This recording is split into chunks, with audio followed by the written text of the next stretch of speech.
1996, Capcom began a new genre known as survival horror, with their title, Resident Evil. Originally released on the PlayStation, the title would see a port released on the Sega Saturn a year later. However, it soon became apparent to both Capcom and Sony that Resident Evil was moving PlayStations, and PlayStations were moving Resident Evil.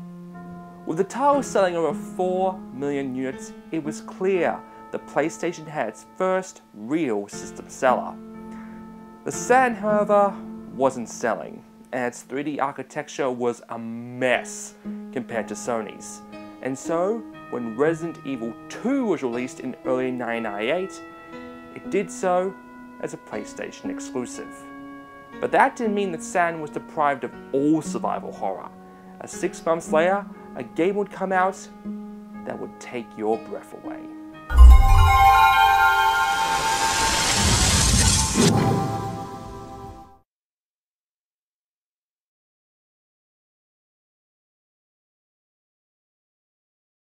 I really can't blame Capcom for keeping Resident Evil on the PlayStation. The Saturn's architecture was a mess, and the N64's was even more complex. But in late 1998, in Europe and Japan at least, would see a game developed by Sega's CS-R&D2 as their own attempt on the survival horror genre. Taking major influence from Resident Evil, that game would be Deep Fear.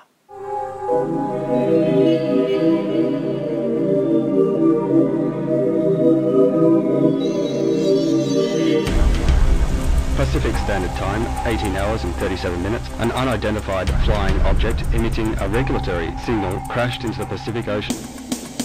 So the game begins with a cutscene and some pretty kick-ass music. Rainbird, drop a buoy at the point and come back. We'll have the seafarts go.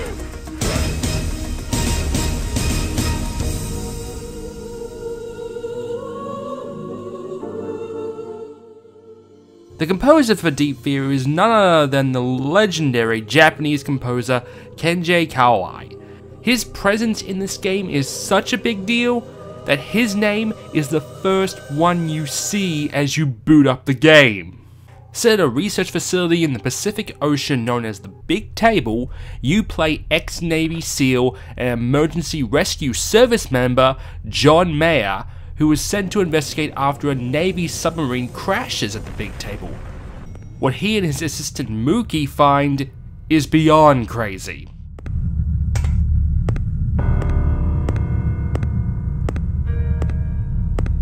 He's hurt.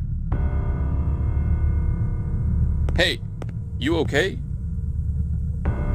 Kill me, please. What?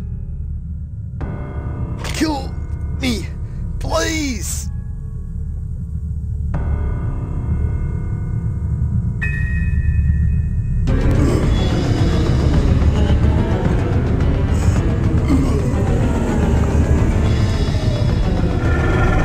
What's this?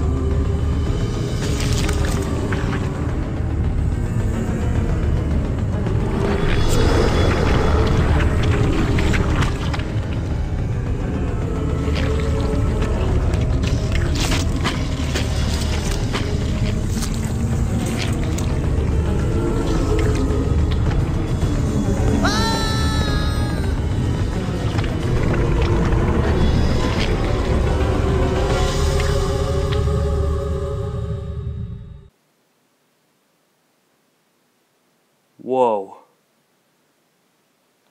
What kind of name is Mookie anyway? Right from the get-go, you draw numerous comparisons to Resident Evil. Pre-rendered backgrounds? Check. Tank-style controls? Check. First aid spray? Check. Bad voice acting? Check. Really bad voice acting? Oh, there's no problem with my CFOX system. No accident should have occurred. Oh! Check. No moving while shooting? What? Yes, you heard correctly. In Deep Fear, you can actually hold your weapon while moving. It's amazing that Deep Fear did it the first time round, and yet Resident Evil wouldn't even have it until number 6, just 2 years ago. But while it does remove some of the tension, it's replaced with something even worse, being 300 meters underwater and your air pressure dropping. Look at the big number in the top right corner. That's how much air you have left in that particular room. Once it goes to 0, your air meter goes down, and when that goes down, so does your health. Not to mention, shooting also replenishes air. This is when you need to find air systems that don't just help with air supply, but also save your game as well. Much like Burning Rangers, Deep Fear utilizes pre-rendered cutscenes instead of relying just on in-game scenes. But unlike Rangers, these guys would use CGI.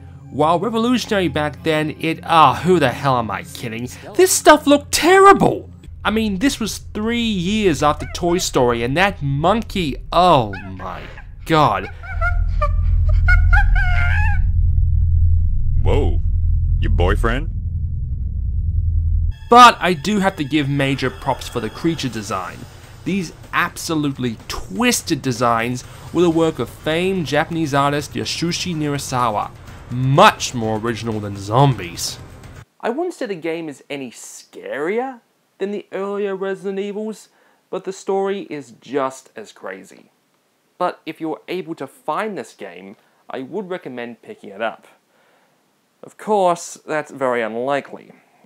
As I said before, Deep Fear would only be released in Japan, and was the last release from Sega for the Saturn in Europe. Finding a PAL version of this game isn't easy, and prices can reach over $400. But the Japanese version is actually much cheaper, and much easier to find. If you weren't aware, importing on the Saturn is actually quite easy, with no mod shipping or disk swapping required.